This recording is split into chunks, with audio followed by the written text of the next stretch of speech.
How's it going, guys? My name is Zach with the Movie Castle, and today we're going to be taking a look at Ghostkeeper. This is from 1981, directed by James Makichuk, and stars Riva Spier, Murray Ord, and Sheri McFadden. But we also have Georgie Collins as the titular Ghostkeeper.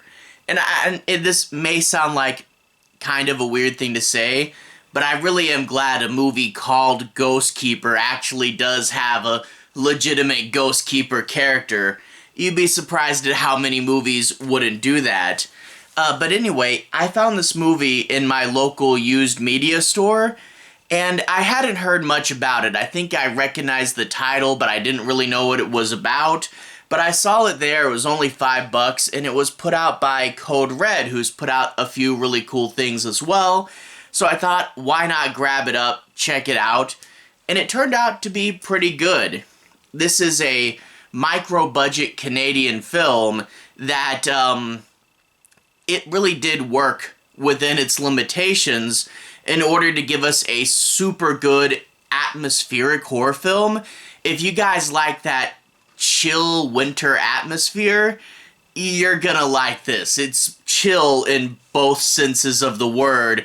It's a abandoned hotel, and that idea of finding and exploring and, looking around this creepy abandoned hotel. It's super cool, and you don't have, I think primarily because of the budget, too many crazy over-the-top things happening, but it doesn't go too slow either, and it could very well have. But looking around and getting a sense, getting this atmosphere, it's really cool. And the characters do pop a little bit more as well. I really did like their shifting and a little bit more, like, it's not a giant character study or anything, but I really did like their relationship was a little bit more complex and gave you something to really think about. And I think it's just one of those movies where it's not an absolute classic or anything. It's really not the best thing ever, but it just really hits this certain spark, this certain good idea, this bit of atmosphere. It's somehow, it just really does fire, and it just really yanked my interest towards the screen and held it there for quite some time. It's, yeah, not the biggest, best movie ever, but a good, chill little winter hotel movie that I think was pretty cool and definitely worth checking out. In order to analyze this movie further, I'm going to go ahead and start talking a bit about the plot. I'm not going to do major spoilers, but I will break down and analyze several plot elements. I'll try not to go too far toward the ending or anything. But anyway, the movie opens up telling us it's going to be about Wendigos. I kind of wish this was more of a surprise, and they do have, later in the movie, a scene where she finds a book talking about them. I kind of wish that was when we got our introduction, so that when we saw crazy stuff, we had to guess a little bit more. But we get that Texas Chainsaw Massacre style text at the beginning of the movie that says, hey, this is what a Wendigo is. It's a spirit that eats people, and well, there we go, Anyway, we then meet our main characters. They're riding around on snowmobiles, and they stop at a little general store, which is like one of the few things out here. Again, good feeling of isolation. And they start to talk, and we get a feel as to who they are. We find out that they're part of a group that's having a New Year's party, which, turns out I missed New Year's by a little bit for this movie, but other than that reference that that's what the party is for, New Year's really doesn't come up a whole lot in this movie, and it's one of those elements I'm like, oh, come on, you couldn't have found a way to put in a countdown or Happy New Year's, I don't know. But anyway, that's what the party's for, and they talk about how all their friends are too busy partying, a lot of them are going to be hungover or focused on other things, basically saying their friends aren't going to notice if they're gone, and we never see them in the whole movie, so forget those guys, right? But the big thing, and this is what the main drama is in this movie, is these three characters, the main character, her boyfriend, and then one of their other friends who's this blonde girl. And the blonde girl, they had set her up with this date. The date really wasn't panning out, so she's basically on her own, and she has a ton of chemistry with the lead's boyfriend. They're not outright flirting with each other, and, you know, technically he didn't do anything wrong, but she's beginning to feel like a third wheel in her own relationship. And I really do like this idea. You know, you don't know right away. You get the sense that the boyfriend's probably a little bit of a jerk, but is he a cheater? Is he a bad guy? You gotta watch the movie to see. But in addition to that, we also find out that her mother died insane. So she's always worried and questioning herself, going, is this really a logical thing to be concerned or upset about? Or am I being too much like my mother? And in turn, she's facing a lot of unfair self-judgment, you know, because of this event in the past. And yeah, the idea of being a third wheel in your own relationship, it is a really interesting idea.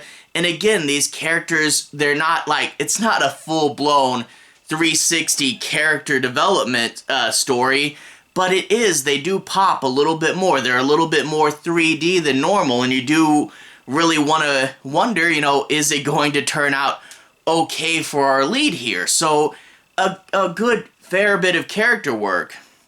But anyway, they get back on their snowmobiles, and they see a road that says, do not enter, so of course they do. Really though, don't, like mountainous terrain, those are usually there just because it will kill you.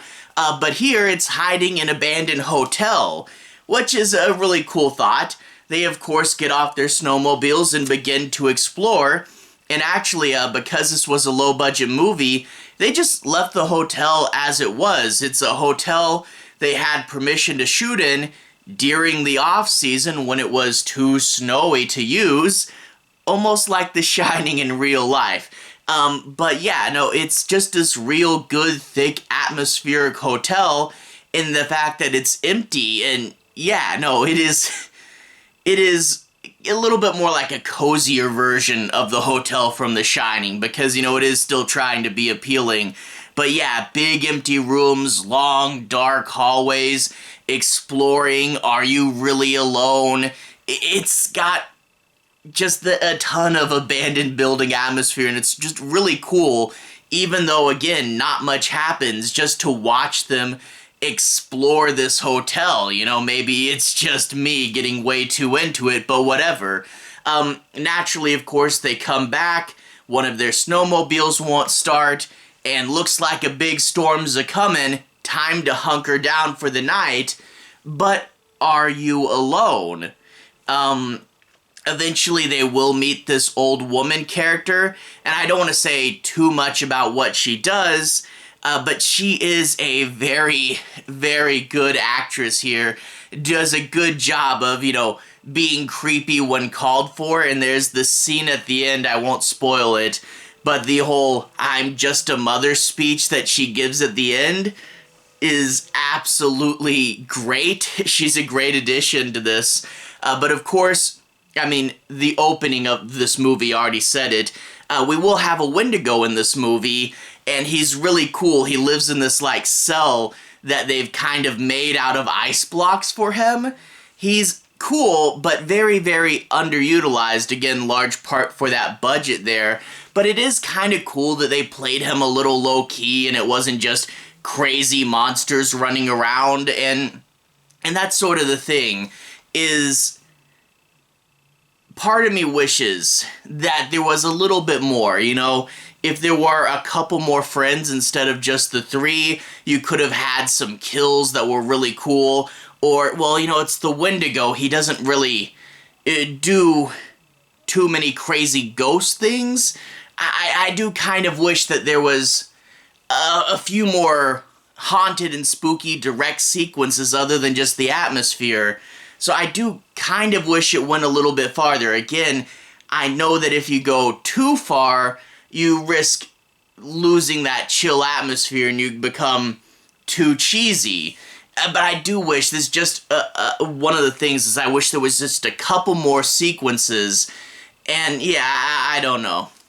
Anyway, the box does have a quote from one of the critics talking about the last 15 to 20 minutes of the movie.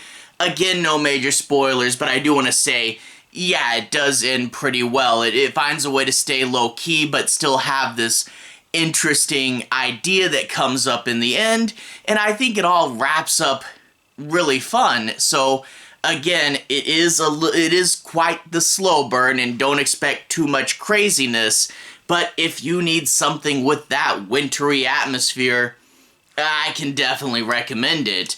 Anyway, to everyone who's watched so far, thank you for watching. To everyone who's liked and subscribed, thank you. You really are helping the channel out.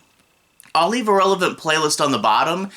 This should be, how about my snow movies playlist, where I talk about movies that feature heavy amounts of snow.